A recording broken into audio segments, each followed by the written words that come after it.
Kamusta? Ako si May. Ikaw? Hello there!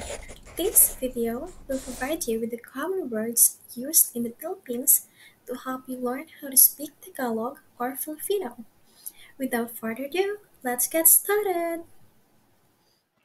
Paminta. Pa-min-ta. Paminta, meaning ground pepper. Bakit? Ba-kit. Bakit, meaning why. Alam. A-lam. Alam, meaning know. Paalam. Pa-a-lam. Paalam, meaning bye or goodbye. Pinsan. Pinsan. Pinsan, meaning cousin. Saan. Saan. Saan, meaning where. Kulang. Kulang. Kulang, meaning lacking or not enough. Kamuka. Ka-mu-ka. Kamuka, meaning look alike. Kalapati. Ka-la-pa-ti. Kalapati, meaning dove. Baso. Baso. Baso, meaning glass, as in glass of water.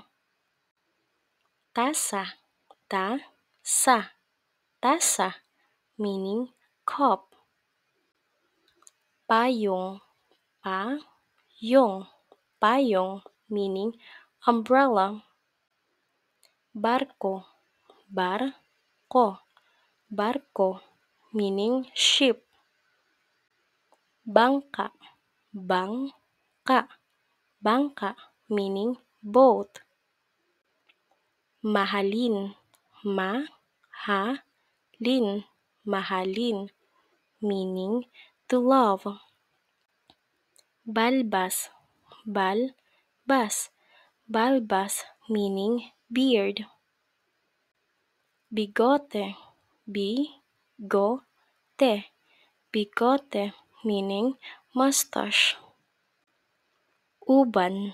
Uban. Uban, meaning white hair. Palagi. Pa-la-gi. Palagi, meaning always.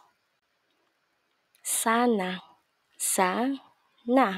Sana, meaning hope, as in I hope. Pumindot. Pumindot. Pumindot, meaning to click. Umasa. Umasa.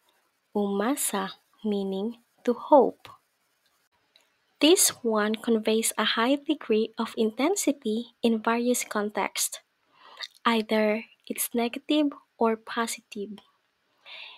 Grabe. Grabe.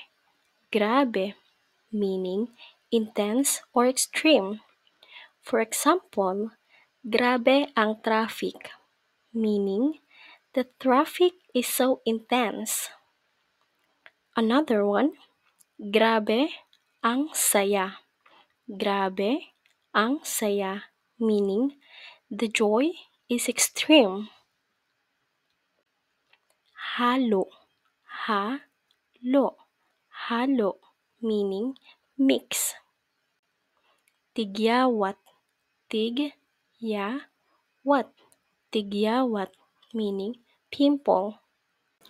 Thank you for learning with me. I hope to see you soon. Paalam!